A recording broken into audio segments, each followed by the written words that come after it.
Hello guys, এখানে হলো গুড়া মাছের চচ্চড়ি।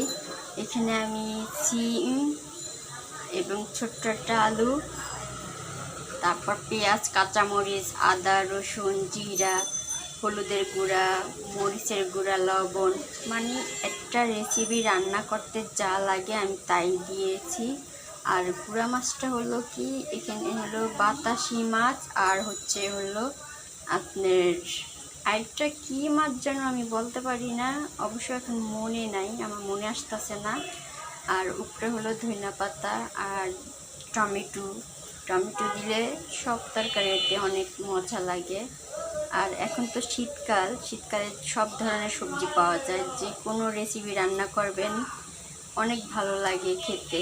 যদি ভিডিওটা ভালো লাগে অবশ্যই লাইক শেয়ার করবেন। আর যদি আমার কথা বলতে যদি ভুল হয় অবশ্যই কমেন্ট করে জানাবেন। চেষ্টা করব আরও সুন্দর করে কথা বলার জন্য। আল্লাহ হাফেজ।